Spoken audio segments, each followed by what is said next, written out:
Annals of Arithmancy, Chapter 19. Don't Blink. Disclaimer. J.K Rowling is fast. Faster than you can believe. Don't turn your back, don't look away, and don't blink. Good luck. 2nd of September, 2010. It happened in the first second year Defense Against the Dark Arts class of the year. The day started out normally enough. Professor Remus Lupin went down to his classroom where he had prepared a fun demonstration to start the year. Okay, maybe fun was a bit of an overstatement. These lessons were always a bit tricky and delicate.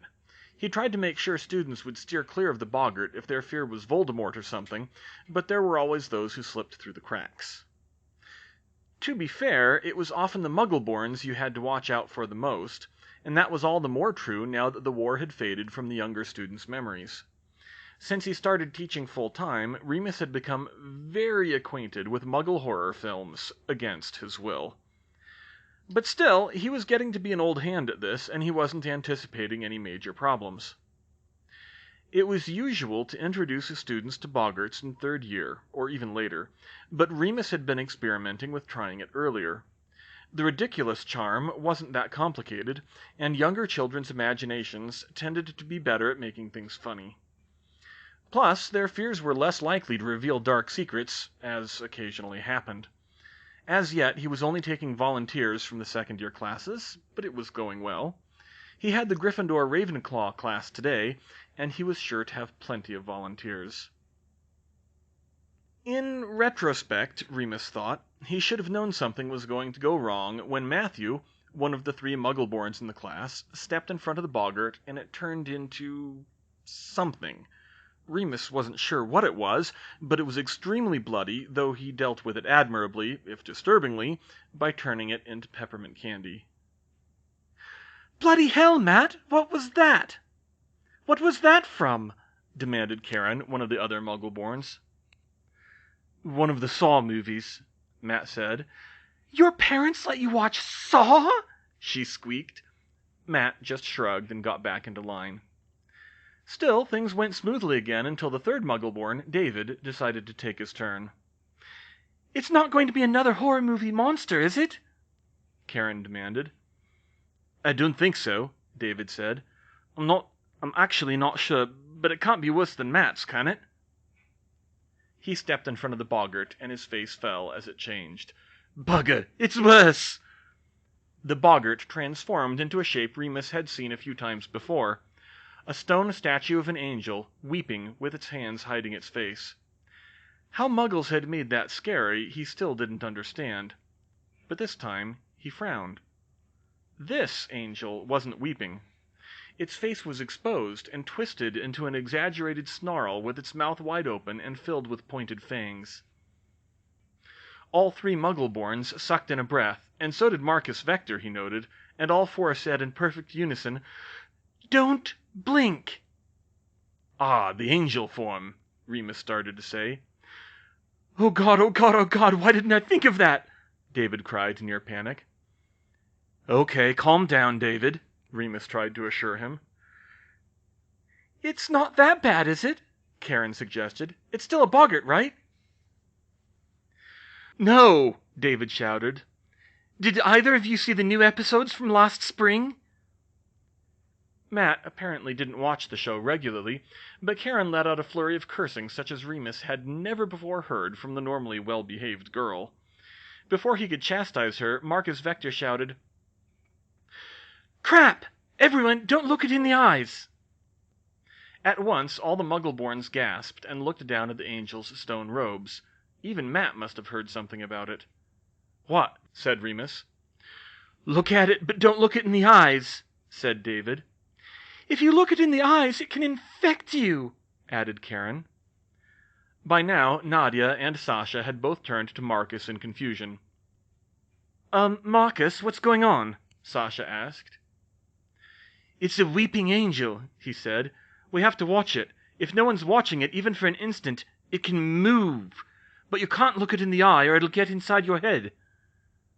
The rest of the students were starting to get nervous now, seeing the Muggleborn and Muggle-raised students among them act so fearfully. Sometimes there would be panic in these lessons, such as if a Voldemort slipped through, but this was an unsettling sort of fear they weren't used to.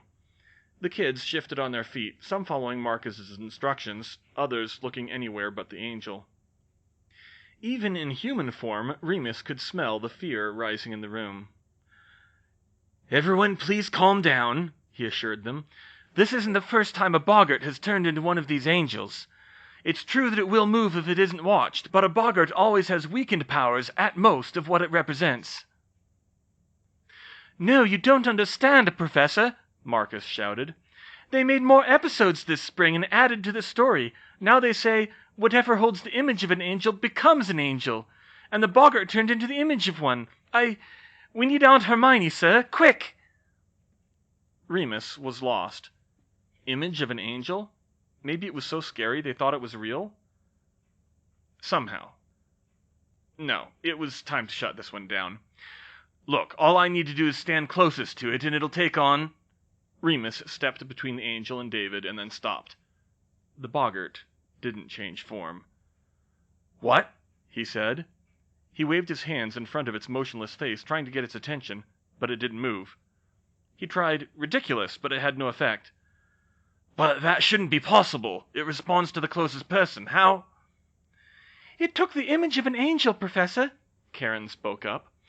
"Dave's greatest fear was an angel with all of the powers they have now in the show, which he really should have known," she directed at the boy. "And that gave the boggart the power to become one. It's not a boggart anymore. It's an actual weeping angel." A creeping sense of dread came over Remus. It sounded like a philosophical question. What would happen if someone's fear was a boggart that can turn into something worse than a boggart? Would it be able to transform fully into that? Seeing this, he was starting to worry the answer was yes. And the eyes?" he asked. "Anything that holds the image of an angel, sir," she said. "That includes in your mind." "That means if you look it in the eye for too long, it'll get inside your head. It'll possess you, and then it'll kill you," Marcus said. "But if you take your eyes off it, then it can move, and then it'll kill you," David added. "Is there any way we can kill it?" Remus asked. Marcus shook his head. I don't know. We never saw one killed in the show, just trapped or thrown into another dimension." "They regenerate too, remember?" Karen asked. "That's right. If it gets hurt, it can grow back, and fast. And with our luck, it can probably feed on magic or something." David yelped. "Damn it, Marcus, don't make it worse!" "Sorry, that's why we need Aunt Hermione. If anyone can solve it, it's her." "Dad, I'm with Marcus," Sasha said. "Something's really wrong here. I think you should get Hermione." "I agree too," Nadia said. Remus looked around at the room. There seemed to be enough eyes on the angel, but it wasn't looking good. "Okay, I'm going to find Professor Granger," he said. "You keep watching the angel, but not the eyes." He left and hurried to the Charms classroom, the nearest one in a session at the moment, to inform Phileas of the problem. Then he ran up to the headmaster's office, where he explained what was going on to a bemused Minerva, then took the Floo through to Hogsmeade, and used the one public telephone in the village to make a call. Hermione picked up the telephone. "Granger Weasley residence," she said. "Hermione, it's Remus. I think we have a problem at the school." She frowned. "Is something wrong with Marcus?" "No, maybe, I'm not sure," Remus said. "What do you mean?" "I was doing the standard boggart lesson with Marcus's class, and Sasha's and Nadia's, but it wasn't one of them. One of the Muggleborns faced the boggart, and it turned into one of those angel statues." "Ah," Hermione chuckled a little. "Don't blink, then. But haven't you got weeping angels before, though?" "Yes, but it's different this time. The boggart got stuck in that form somehow. It won't change for the ridiculous charm or a different person." "What? How did that happen?" she asked. "Marcus said something about there being new episodes of the show," Remus said. "I didn't fully understand it. Something about what holds the image of an angel..." Hermione nearly dropped the phone. "Becomes an angel," she said in horror. "You understand, then?" he asked hopefully. "Keep eyes on it at all times," she said, slipping into her dangerous battle mode voice. Multiple people. Don't let it go unobserved, even for a blink. But don't look it in the eyes. If you do, it can possess you, and then it'll kill you." Remus sounded rattled when he answered, "That's what Marcus said. Hermione, how bad is this?" "Very bloody bad, Remus. Approaching Dementors bad." "Merlin's beard," he gasped. We should evacuate the castle." "If you want, but don't let the angel out of your sight. Don't trust a cage or something to hold it. I don't know how strong it is, and damn, they regenerate, so we can't be sure we can kill it. Also, it may be able to use simple magic, extinguishing torches and the like. Don't let it hide itself in darkness. Knock down the wall if you have to for sunlight. I'm on my way." "But—" She hung up and ran for the door, already summoning her emergency gear and calculating the fastest way to Hogwarts in her mind. Navigate the Floo network, or apparate and go by land? No, the fastest way was unpleasant, but it was the most flexible. "George!" she shouted. "I'm going to Hogwarts! I have to save the world!" "Wait, what?" George called back, but she was already out the front door. She immediately summoned a broom from the garage and flew it to the edge of the property line. From there, she was able to apparate to the gates of Hogwarts and fly across the grounds and straight in the front door. She quickly grabbed Ravenclaw's diadem from the display case and made a beeline for where the defense classroom had been when she was a student. "This brings back memories," she muttered as she sat on the broom, flying through in the middle of the corridor. A few students on break jumped out of the way in surprise at someone, an adult no less, flying through the halls. As she flew, she cast a Patronus to the best choice she could think of from the R's. "Ron, emergency at Hogwarts. I think they accidentally created a new 5X monster."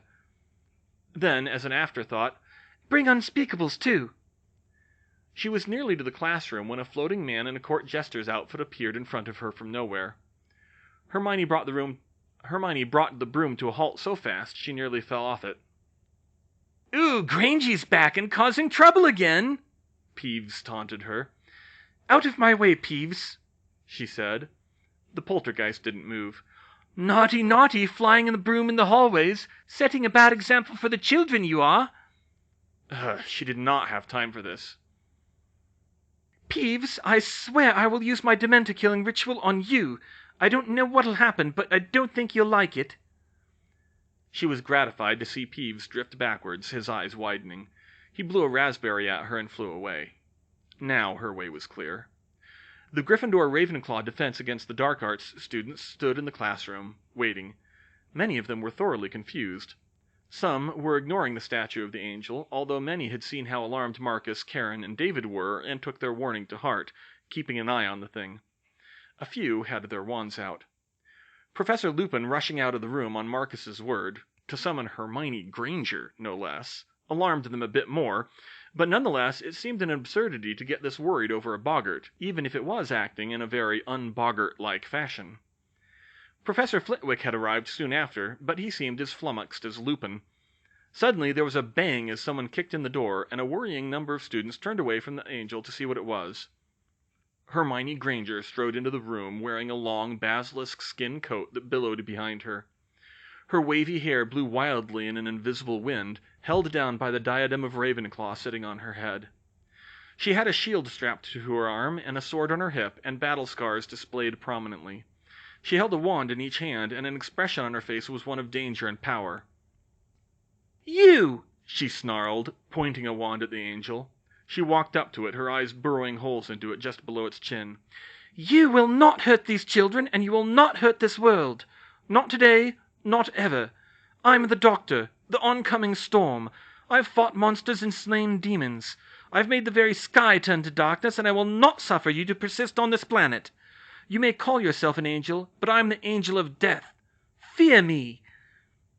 For David and Karen, it was possibly the most exciting moment of their young lives, maybe even more than learning about magic. "The Doctor!" Karen cried. "Thank Merlin," Marcus said. "Woohoo! Go, Aunt Hermione!" Nadia cheered. "She's your aunt?" David said in disbelief. "Professor Granger!" Flitwick's squeaky voice started to say. She might not have even noticed him coming in, she was so focused. But just then Professor McGonagall's voice sounded loudly overhead. "All students will evacuate the castle immediately and meet at the carriage stand. All teachers not needed for the evacuation will proceed to the defense against the dark arts classroom at once. This is not a drill." That certainly got the attention of the magical raised students, and anyone who wasn't worried before was now. But before they could move or start to panic, Hermione cast her left hand behind her and pointed at them with her wand. "Everyone in here stay put until the teachers arrive," she ordered. "I need eyes on this thing." A few of them started to leave anyway, but Karen spoke up. "Hey, you gotta listen to her! She's the doctor!" That didn't help. Then Nadia said, "You've got to listen to her because she's Hermione freaking Granger." "Yes, I'd defer to Professor Granger's expertise on this matter, students," Flitwick piped up. "But please, what is happening?" "That's what I'm trying to figure out, Professor Flitwick," Hermione told him. "I'm worried something very bad may have happened with this boggart." She began scanning it with various spells, but the results were nonsense. She was reading residual magic, but the most straightforward detection spells told her the angel was simply made of stone. She whispered to herself, "The moment they're seen by any living creature, they literally turn to stone, and you can't kill a stone." It was entirely possible that the angel's nature was masking itself from magic, because, in a sense, it didn't exist while it was being observed. Wibbly-wobbly quantum stuff that shouldn't work under normal physics, but they were way past that. Soon the other teachers began to arrive, including Remus and McGonagall. Most of them were confused, and alarmed. No explanation had been given for the evacuation, and some of them feared an attack, running in with wands drawn, only to see Hermione and Flitwick staring down at a grotesque, but harmless-looking, stone statue. "Professor Granger, what is this commotion?" McGonagall demanded when she stomped in with Remus. "And why haven't these students been evacuated?" "We needed their eyes, Headmistress," Hermione said. "They can go now as long as some of us keep watching the statue. And don't anyone look it in the eyes. Did Remus tell you what's going on?" "He told me a story that I am frankly finding hard to believe," she replied. "Professor Moonshine, please escort these students to the carriage stand." The kids breathed a collective sigh of relief. Most of them were eager to leave, although Karen tried to say, "But the doctor," she said. "She's not really the doctor, Karen," Marcus informed her. "Come on." "I took the liberty of summoning the Aurors while I was on my way," Hermione continued. "I know that probably sounds excessive, but if this is what I fear it is, it can kill anyone who touches it or even looks at it wrong, and I don't know how to kill it or even contain it permanently." The trick the doctor used in that first episode would only work until the light bulb burnt out. "Merlin," McGonagall said, finally realizing how serious this was. If even Hermione was this scared of that statue and didn't know what to do, what hope was there? "But what is it?" demanded Professor Finch. Hermione sighed. "This is, or at least was, a boggart. I fear it's accidentally been transformed into something far worse. Professor Hookham, you've lived in the Muggle world for a year, didn't you? Did you ever see any Doctor Who?" "A little bit, nothing serious." "Oh, well, it's a monster from Doctor Who, and yes, I know it's supposed to be fictional, but a boggart can still replicate fictional monsters. This one's become stuck in that form, and that is not a good sign." "Stuck?" said Professor Toots. "How could it be stuck?" Hermione shrugged. "Magic?" It was a few more minutes before the Aurors arrived at the castle, a trio led by Ron, along with a trio of Unspeakables following. They came in to see an even stranger sight. Half the teachers in Hogwarts defending against a stone statue as if it were Voldemort himself. "Hermione!" Ron called out. "What the hell is going on? You said this was a 5X creature. Did someone release a hallucination potion in here or something? That's a statue." She shook her head without looking at him. "It's a long story, Ron, and don't look it in the eyes." "Honestly, Professor Granger, if the eyes are such a danger, there's a simple solution," McGonagall said, and she conjured a blindfold over the angel's eyes. "It matters whether we're watching it, not whether it's watching us, correct?" Hermione's jaw about hit the floor. Why hadn't they thought of that in the show? It took a few minutes, with the wizards watching the angel in shifts, for her to explain just what the problem was and why it was so dire. Where the weeping angels were from, what powers they had, and why she thought a fictional creature should be standing in the classroom. Remus's boggart had transformed into a monster from Muggle stories, she said, but the nature of that monster was such that a faithful reproduction of it stopped being a reproduction, in this case stopped being a boggart, and became the real thing. It was extremely fast, and extremely deadly, and possibly unkillable, but it turned to stone whenever it was being watched with human eyes. The leader of the Unspeakables, Neville's cousin, Mr. Croaker the Younger, came up and scanned the angel for himself after she finished her explanation. "These angels," he said, "in the story they are intelligent, purposeful?" "Yes, they can act with strategy, and they're implied to be at least as smart as we are." "I understand you've developed a soul detection charm, Professor Granger. Have you tried it?" "No, it wouldn't show up while—" She stopped. "Yes, it would. In the show, the angel can perceive and act when they're frozen, even if they don't exist. They just can't move. They aren't frozen in time, so if it's conscious, it should show up. I can't believe I missed that. Atma Prakata!" The angel colored under the influence of her spell, but it definitely didn't look sentient. It was the dull, slow pattern of an animal soul, and, though dark, it had no aura in the usual sense, just the color, as if its soul were exactly congruent with its physical form. Hermione's body relaxed. She hadn't realized how tense she'd been all this time.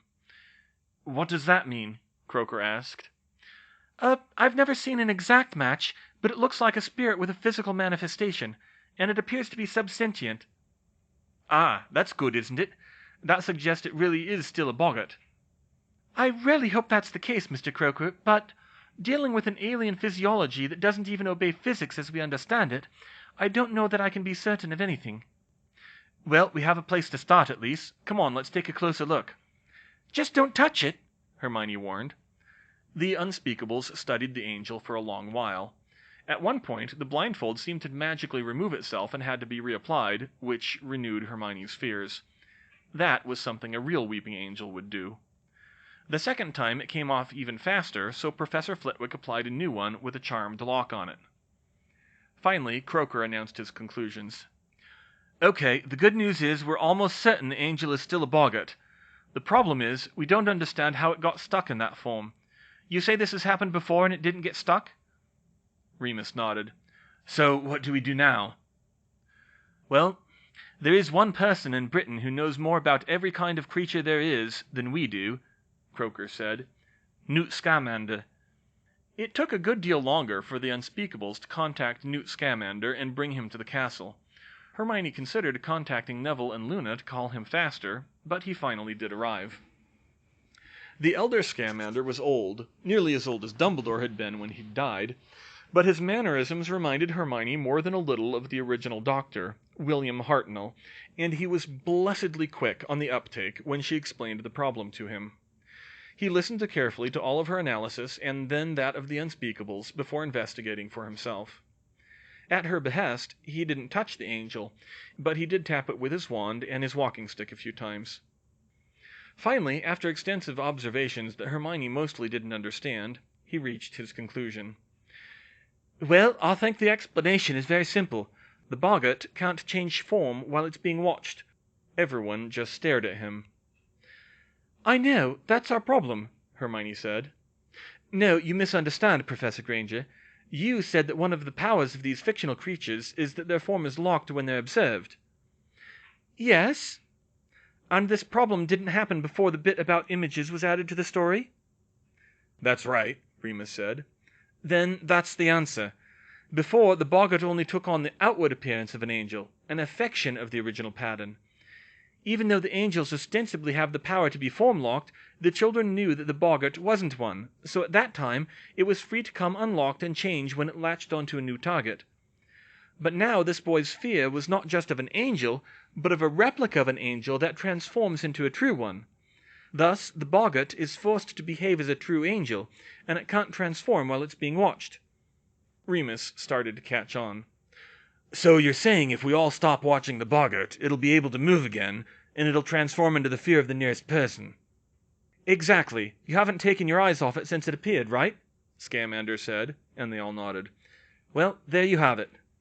"Hold on," Hermione said. "That sounds nice, but if we're wrong, the angel will be able to move, and it'll probably kill the nearest person. They're extremely fast." Scamander looked a little sheepish. Yes, there is that possibility, Professor Granger, he said. This isn't an exact science, but with that in mind, I'm perfectly willing to face the boggart myself. Hermione hesitated. She really shouldn't. No, she said. I appreciate the offer very much, Professor Scamander, but if you're wrong, I know the most about these things, and with Ravenclaw's diadem, I just might be fast enough to stop it from killing me. I should have point here. Professor Granger, McGonagall stated. And yes, I was going to say we should conjure a cage around it, Headmistress, she added with a wry smile, and put up a shield charm, although I can't guarantee either one will be enough. The rest of the group agreed, some readily, some reluctantly, but they quickly conjured cage around the angel, bolted to the floor with conjured bolts, but real holes in the stone. Hermione put up a shield charm and took a step ahead of the group. Okay, she said. I want all of you to turn around, but keep your wands at the ready. I'm going to count to 3 and then close my eyes. The boggart should turn into a Dementor, and then we can banish it as normal. There were some minor objections, but soon enough they all complied. Hermione stood alone before the angel, her heart racing. This was a stupid idea. She shouldn't be doing this. If Professor Scamander was wrong, there was still every chance all these protections would be for naught. All right, here goes, she said. 1, 2, 3. She blinked. And never in her life had she thought she'd be so relieved to feel the creeping cold and despair of a Dementor, reaching her so fast it almost seemed to come before her eyes were fully closed. Hermione opened her eyes, and she heard the rest of the group spinning around. The boggart drew back from her, hissing and pounding against the bars of its cage. But Hermione started laughing. No Patronus or ridiculous charm. She just laughed. The boggart howled, an uncharacteristic noise for a Dementor, pressed against the bars of its cage, and then it simply turned to shadow and vanished. What? Hermione said. Where'd it go? Professor Scamander stepped closer and tapped against the bars. I think you killed it, he said. It normally takes a lot longer than that, and the ridiculous charm, but I think it couldn't bear to be laughed at in its fear state, and it couldn't get away, so it lost contact with the emotion that fueled it. That was enough. He looked back at the group. I suppose that's problem solved, then? He considered a moment longer. Auror Weasley, I think I'm going to recommend the boggart's ministry classification be increased from 3x to 3 to 4x, depending on the form it takes. Dementor boggarts aren't exactly easy to deal with either, and I expect they're rather more common than those angels. 15th of June, 2011. Hermione's third trip to CERN came after an announcement that the Alpha experiment had begun trapping multiple atoms of antihydrogen for many minutes at a time, a degree of stability heretofore unprecedented. The Muggles' own experiments were a boon to her efforts, since they were studying the energy levels of the anti-atoms, their electrical charge, and how they were affected by gravity, all of them falling within the admittedly large experimental uncertainties. Hermione's task was to measure the antihydrogen's magical properties to determine once and for all whether it could be transfigured. By piggybacking her spells on top of the instruments, she could finally get a reading she could use. Specifically, she got a limit for the strong CP-violating term in her proof, and, thank God, when she plugged that limit in, it was below the level at which transfiguration was guaranteed to be suppressed, based on the matter analogues. She'd done it, finally. After nearly 17 years, she'd finally proved that antimatter could not be transfigured. When she put in the final piece of the puzzle, her proof and the discussion around it comprised an entire monograph. She felt like an entire phase of her career had closed. She still had plenty to do, but there were no longer any projects that she really felt urgently. Most of the Weasleys were more excited over Ron and Juanita announcing that they were expecting their second child, but Hermione could give them that. It was more relatable to anyone who wasn't an Arithmancer. The fact that she'd proved it at last was good enough for her, and she slept a good deal easier that night.